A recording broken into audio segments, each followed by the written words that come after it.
Gopala Swami, my senior colleague in the service, for whom I have loads of respect. Padma Vibhushan Dr. Mashelkar, Prabodh Thakkarji, Rahul Karaji, all those dignitaries of dais,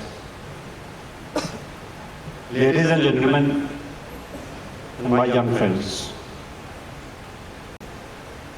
It's indeed a privilege to be here, sharing the dais with all such dignitaries. When I wanted to talk to you all, I was asked by Mr. Rahul Karad to discuss with you and interact with you about the freedom struggle. I once had talked about that in the last chapter, Sansad year. Before that, my very hearty congratulations to all the successful candidates in the UPSC examinations. My good wishes to them too,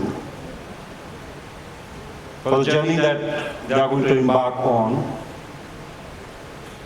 And all those aspirants who are here, my good wishes to them also. मुझे नहीं पता कि आपको ये बात पता है कि नहीं पता है सबको, कि आप सब जो यहाँ ऑल इंडिया सर्विसेज में आ चुके हैं या आने वाले हैं, हम सब के पीछे एक नाम है, हम सब उनको ओ करते हैं अपनी एग्जिस्टेंस प्रोफेशनल, और वो थे सरदार वल्लभ भाई पटेल।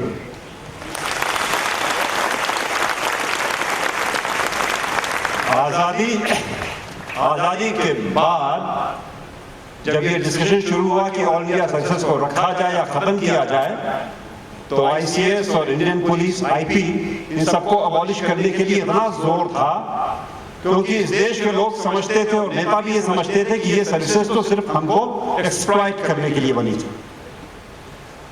और उस कमेटी में सरदार वल्लभ भाई पटेल, जो गृह मंत्री थे इस देश के, उन्होंने कहा, if the services go, I go with them.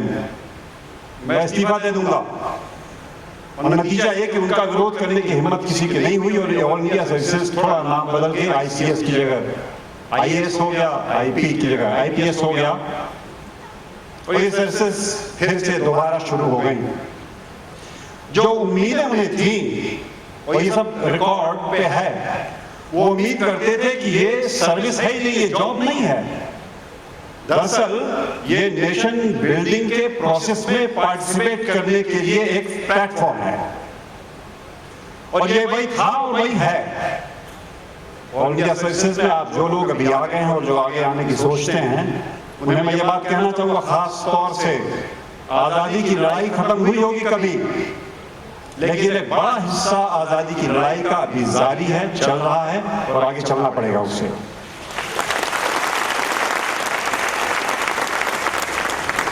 और उसे हम याद रखें, इसलिए मैं थोड़ी बातें पुरानी आपसे करूंगा,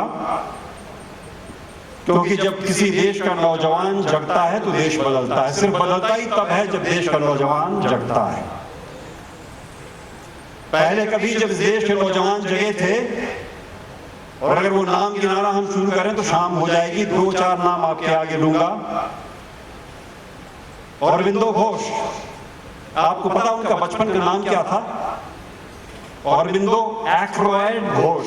एक्रोयड कहां से आ गया? शुद्ध बंगाली नाम अरविंदो घोष, बीच में एक्रोयड लग गया क्योंकि उनके पिता कृष्णधन घोष, जो डॉक्टर थे, विदेश के पढ़े, एंग्लिसाइज थे बहुत, उन्होंने अपने बेटे के नाम में एक्रोयड डाल दिया, सिर्फ अंग्रेजियत के नाते, उसे खुशनुमा बनाने के लिए। और 7 साल की उम्र में ये अरविंदो एक्रोयड घोष इंग्लैंड गए पढ़ने के लिए। 19 साल में इंडियन सिविल सर्विस में आ गए। नौकरी ज्वाइन नहीं की। इंडियन सिविल सर्विस उस समय 1890 में क्रैक करके छोड़ देना कोई आसान बात नहीं थी। ज्वाइन नहीं की, वापस चले आए बड़ौदा में जाकर के फ्रेंच पढ़ाने लग गए, और फिर आजादी की लड़ाई में कूद गए। अगले 10 साल जो अलख जगाई उन्होंने, इस देश की तकदीर बदल गई। इस मिट्टी ने ऐसे ऐसे लोग पैदा किए कि लगता नहीं कि यही मिट्टी आज है जो तब थी। नाम हमने तो फिर मैंने कहा समय छोटा कम पड़ जाएगा, कुछ नाम जरूर लूंगा, लेकिन काकोरी कांड में लखनऊ के पास 4 लोगों को फांसी हुई। अशफाकुल्ला खान, राम प्रसाद बिस्मिल, राजेंद्र लाड़ी। मैं आपसे कुछ बातें बताऊंगा, फिर वो सारी जेलें जहां उनको फांसी हुई मैंने जा के देखी, तीर्थ हैं वो आज भी। हमने सुना है राम प्रसाद बिस्मिल के बारे में, सरफरोशी की तमन्ना अब हमारे दिल में है, देखना है जोर कितना बाजुए कातिल में है, वक्त आने पर बता देंगे तुझे ऐ आसमां, हम अभी से क्या बताएं क्या हमारे दिल में है। और चले गए वो।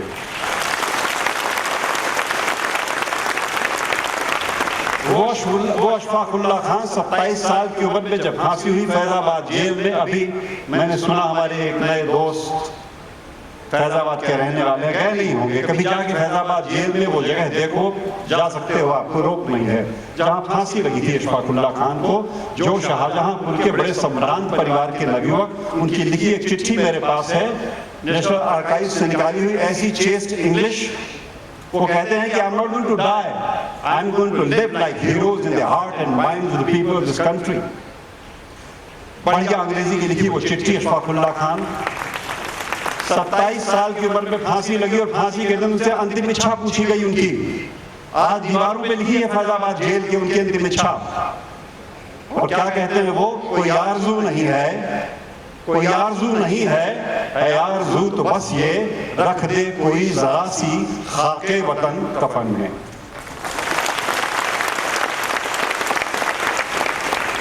देश की थोड़ी सी मिट्टी कोई डाल दे कफन में, ये आरज़ू लिए चले गए अशफाकुल्ला खान। और किसी सिनेमा का डायलॉग नहीं है ये, असलियत हकीकत। ऐसे ऐसे लोगों ने वो कुर्बानियां दी तो हम और आप आजाद हुए। तो ये IAS और IPS बना, जहां आप आने का सपना देखते हो, कुछ आते हैं, कुछ आने की कोशिश करते हैं, यकीन रखना। लेकिन वो सपने जो उन पूर्वजों ने हमारे देखे थे, उधर से नजर हटेगी तो हम सब चुक जाएंगे। मैं आपको एक बार और याद दिलाना चाहता हूं उन नौजवानों के जिन्होंने आजादी की लड़ाई में अपनी जान कुर्बान की। आपको पता, चंद्रशेखर आजाद की उम्र थी जब जिस रोज वो शहीद हुए 25 साल, भगत सिंह 24 साल, राजगुरु 23 साल, सुखदेव 24 साल, बिस्मिल 30 साल, अशफाकुल्ला खान 27 साल, मदन लाल धीगरा 22 साल, खुदीराम बोस 19 साल। 19 साल की उम्र का ये लड़का शहीद हुआ। और खुदीराम बोस की मां 3 दिन पहले उनके फांसी लगने को उनसे मिलने गई, पूछा, रोने लग गई। और खुदीराम बोस ने कहा, ये बार विदाई दाओ मां, घूरे आशीष, इस बार जाने दो मां, फिर आऊंगा। आए भी होंगे, आए भी होंगे, जाएंगे कहां, लेकिन आप सोचो,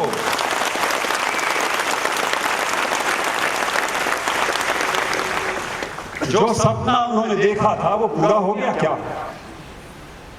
वो पूरा हुआ नहीं हुआ पूरा। वो एक बात और आपसे कहता हूं, भगत सिंह की अंतिम चिट्ठी 23 मार्च 1931 को फांसी हुई, 22 मार्च 1931 को देश के नौजवानों के नाम एक चिट्ठी लिखी उन्होंने। आप सब पढ़ सकते हो उसे।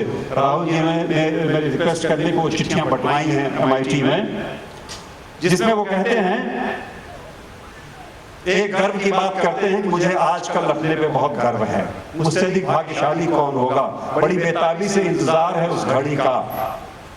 और दूसरी ओर चिट्ठी में वो लिखते हैं कि देश और मानवता, ख्याल रखना, देश और मानवता के लिए जो कुछ करने की हसरतें मेरे दिल में थी, उनका 1000वां हिस्सा भी पूरा नहीं कर सका। अगर स्वतंत्र नागरिक के रूप में जिंदा होता तो शायद अवसर मिलता और कर पाता। मैं आपसे पूछता हूं मित्रों, ये भगत सिंह के सपनों को पूरा करने की जिम्मेदारी किसकी है? बताओ ना आप, किसकी है ये जिम्मेदारी? बोलो ना आप, किसकी है ये जिम्मेदारी? अभी आवाज कम आती है आपकी। एक बार और बाद में पूछूंगा। अभी ये बात कहता हूं आपसे, अगर वो जिम्मेदारी हमारी है तो वो जिम्मेदारी कैसे पूरी करेंगे हम? आज जो देश में, समाज में, दुनिया में एक रैट रेस, चूहे की दौड़ मची हुई है, ज्यादा से ज्यादा पैसा कमा लो और ज्यादा से ज्यादा ताकत। ये चूहे की दौड़ है, रैट रेस है ये। इसका विजेता भी कोई चूहा होगा। और याद रखना, उस चूहे को मार के कोई कमजोर सी बिल्ली आसानी से खा जाएगी, हजम कर जाएगी। ये पैसा कमाने वाला इस रैट रेस में नहीं पड़ना हमें। एक छोटी कहानी आपको सुनाता हूं महाभारत की। आओ जी, थोड़ा समय देंगे मुझे आप 7 मिनट और। एक छोटी कहानी आपको सुनाता हूं महाभारत की। यह कहानी सुनाई थी शल्य ने, कौरवों और पांडवों के मामा ने कर्ण को, जो उनके सारथी थे। समुद्र के किनारे का एक नगर, एक धनाढ्य व्यापारी, और वहां एक कौवा उनकी जूठन खा खा के बहुत मोटा हो गया। ये मोटा कौवा अपने आप को सारे कौवों का राजा मानने लग गया, उससे डरने लग गया, उसके मोटापे, उसके शरीर से, उसके आकार प्रकार से। फिर एक रोज वहां समुद्र के किनारे हंसों का एक झुंड आके उतरा और ये कौवा डर गया। इसे लगा कि ये आकार में भी मुझसे बड़े हैं, डायमेंशन में मुझसे 3 गुना है ये हंस, रंग रूप बढ़िया है, ऐसा न हो कि मेरी राज सत्ता चली जाए। तो उस कौवे ने सोचा कि इनको चैलेंज करके हराना जरूरी है, और वो गया, उसने एक हंस से कहा मुझसे रेस लगाओगे, और हंस ने देखा ही नहीं उसकी ओर। बाकी हंस मुस्कुराने लग गए, कौवे को बुरा लगा, बार बार पीछे पड़ा, और अंत में और हंसों के इशारे पे ये हंस रेस लगाने को तैयार हो गया। रेस शुरू होने के पहले कौवे ने हंस से पूछा कि तुम्हें कितनी किस्म की उड़ानें आती है, और हंस ने कहा मुझे एक उड़ान आती, सीधी सपाट साफ। और कौवे ने कहा मुझे तो 100 किस्म की उड़ानें आती। महाभारत में डिस्क्रिप्शन आता है, उलीन, प्रलीन, अपलीन, उलटता हूं, पलटता हूं, 1 पंख से 2 पंख से गिरता हूं, कलाबाजी करता हूं, बहुत सी उड़ानें आती, तुम मुझसे क्या रेस जीतोगे। और कौवे ने कलाबाजियां शुरू की, रेस शुरू हुई, और बाकी कौवों की तालियां और गड़गड़ाहट, और ऐसा लगा कि कौवा रेस जीत गया। मित्रों याद रखना, ये कौवे अक्सर रेस खत्म होने के पहले अपनी जीत का उद्घोष कर देते हैं। इंतजार करना हंस की तरीके से। हंस ने इंतजार किया, थोड़ी देर में समुद्र के ऊपर उड़ना शुरू किया, पीछे पीछे कौवा, तालियों की गड़गड़ाहट पीछे छूट गई। और अब समुद्र के ऊपर उड़ते हुए कौवे को एहसास हुआ कि वो फंस गया, वापस जाने का रास्ता मुझे नहीं पता। वो बार बार हंस से कहता था चलो चलो वापस चलें, और हंस ने कहा अभी तो रेस शुरू हुई। और वो कौवा गिरने लगा, उसके पंख भीगते थे, उड़ता था। और हंस ने कहा कि ये तुमने 101वीं किस्म की उड़ान दिखाई कि तुम जाते हो पानी में, पंख भिगाते हो अपने, फिर ऊपर आके उड़ते हो। और कौवे ने कहा कि मैं मरने वाला हूं, मुझे बचा लो, गिर गया हूं। उसने ये भी कहा कि मैं उस व्यापारी की जूठन खा खा करके मोटा हो गया था, मैं तो कौवा हूं, बकबक करता रहा। तुम हंस हो, अपना धर्म निभाओ, मुझे बचाओ। और वो हंस उस कौवे को पीठ पे लाद के किनारे ले आकर के उसने एकांत में छोड़ दिया, बाकी कौवों को पता भी नहीं चलने दिया, और उड़ गया वापस। इस कहानी पे आज चर्चा का समय नहीं, लेकिन एक बात कहता हूं, ये देश बनना है। अगर आप सब जो नौकरियों में आ गए हो, अगर उन्हें देश बनाना है तो आपको हंस बनना पड़ेगा। कौवे की कलाबाजियों से काम नहीं चलेगा। मिस्टर गोपाल स्वामी यहाँ हैं, और मैंने उससे बाद में नौकरी ज्वाइन की। हमारे समय तक ये नौकरियों में हंस ज्यादा थे, कौवे कम थे। ये बात बदलनी नहीं चाहिए। कौवे की कलाबाजियों से न देश बनेगा, न वो सपने पूरे होंगे जो हमारे पूर्वजों ने कभी देखे थे। मैं एक बात नए जो अभी सर्विस में लोग आए उनसे कहूंगा, नौकरी आप करना, अच्छी करना, दम लगा के करना, इसका ख्याल रखना कि आपको सरकार तनख्वाह देती है, सुविधा देती है 2 बातों की, आपके शरीर और आपके मन की ऊर्जा की। आपका जमीर गिरवी नहीं हुआ है, आपकी अंतरात्मा गिरवी नहीं हुई है, वो आपकी है, आपके पास है, और आपके पास रहनी चाहिए। और अगर वो आपके पास रहेगी तो कुछ गलत ना होगा। किसी कीमत पे, किसी दौर में वहां कॉम्प्रोमाइज न करना। आप हर बार आपको पता चलेगा कि क्या सच है, क्या झूठ, क्या सही है और क्या गलत। बराए मेहरबानी जो सच हो वो करते चलना, जो सही हो वो करते चलना, जो गलत हो वो करके मत देना। उसकी कीमत अदा करना, उसकी कीमत देनी पड़ेगी, लेकिन देना। हर चीज, हर अच्छी बात की कीमत देनी पड़ती है, तो अपनी ईमानदारी और सच्चाई की कीमत अगर दे दी तो क्या हुआ, वो जरूरी है।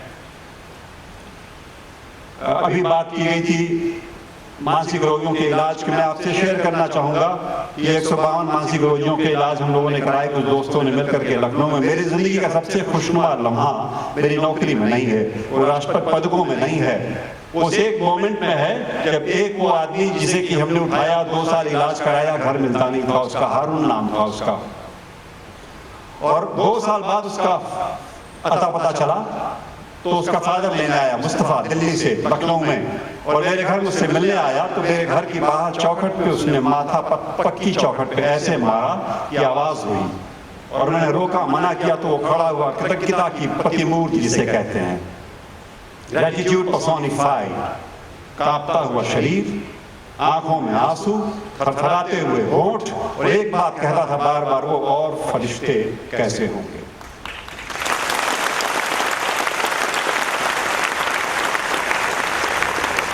ये इनाम मेरी जिंदगी का सबसे बड़ा इनाम है। वो राष्ट्रपति पदक मिले न मिले फर्क नहीं पड़ता। मित्रों, अगर आप जो ऑल इंडिया सिटीजन में आ रहे, इफरात मौके आपके पास हैं राहत बांटने के, लोगों को राहत देने की। चूकना मत। वहां चूक गए अपने अहंकार के नाते, ग्रीड के नाते, एम्बिशंस के नाते, सब चुक जाएगा। और वहां अगर आप एक बार लगे रहे, आपके आसपास तमाम लोग सिखाने वाले, अरे क्या कर रहे हो, क्या फर्क पड़ता है, तुम समझते हो तुम दुनिया बदल सकते हो, जमाना बदल सकते हो, संसार बदल सकते हो। एक छोटी कहानी और बात खत्म करता हूँ आज आपसे। ये कहानी आप में से बहुतों ने सुनी होगी, मुझे बहुत पसंद है ये। जंगल में आग लगी और आसमानी आग, और ऐसी आग जिस आग में जंगल जल के खाक हो जाए और उसकी लपट आसमान तक, बादलों तक जाए। सारे पशु पक्षी भाग चले। एक छोटी चिड़िया पास की रिवलेट नदी से थोड़ा पानी अपनी चोंच में, थोड़ा पानी अपने पंख पे लाती थी और उस जंगल के ऊपर गिराती थी। और सयाना कौवा, ये कौवे बड़े गजब की चीज होते हैं, माफ करना यहां भी होंगे एक आध दो जरूर, जो बार बार ये सिखाएंगे क्या फायदा, तुम समझते हो तुमसे कोई फर्क पड़ जाना है। सयाना कौवा, उसने कहा चिड़िया से, तुम्हें क्या लगता है कि तुम्हारे इस पंख के पानी से और चोंच के पानी से ये आग बुझने वाली है, ये आग? और चिड़िया ने कहा कि नहीं, मुझे पता है कि मेरी इस कोशिश से आग नहीं बुझेगी। फिर क्यों बेवकूफी करती हो, तू जल जाएगी, झुलस जाएगी, तू इसके अंदर बैठ और नजारा देख, तमाशा देख। और चिड़िया ने कहा कि मैं ये सिर्फ 2 वजह से करती हूं। एक प्रोक्लेमेशन इस बात का, उद्घोष इस बात का कि मैं आग लगाने वालों में से नहीं हूं, इस बात का उद्घोष। और एक संतोष, सेटिस्फैक्शन इस बात का कि मैंने कोशिश की थी। और आप करते क्या हो जिंदगी भर, और आप कर क्या सकते हो जिंदगी भर सिवाय कोशिशों के। मित्रों, आप जो नौकरी में आ गए हो और जो आने वाले हो, सबसे मेरी एक गुजारिश, अगर याद रहे वो सपने उन पूर्वजों के जो अपनी गली की हड्डियां तोड़वा के सीने पे गोलियां खा के भरी जवानी चले गए, इसलिए कि इस आजाद हिंदुस्तान में मेरे जैसा कोई शैलजा कांत यहाँ खड़ा हो सकेगा और आप जैसा कोई वहां बैठ सकेगा। ये उनकी मेहरबानियां हैं, अंग्रेजों की खैरात नहीं है जिसके चलते मैं यहाँ से कुछ कह पाता हूँ और आप सुन पाते हो। ख्याल रखना इस बात का, वो बोझ जो परसों 67 साल पूरे हो गए हमारे कंधे पे लदे हुए, इस देश की जिम्मेदारियों का, पूर्वजों के सपनों का बोझ अब आपके कंधे पे आया है। उम्मीद करता हूँ आप उस छोटी चिड़िया के तरीके से कोशिश जारी रखोगे। बहुत बहुत धन्यवाद।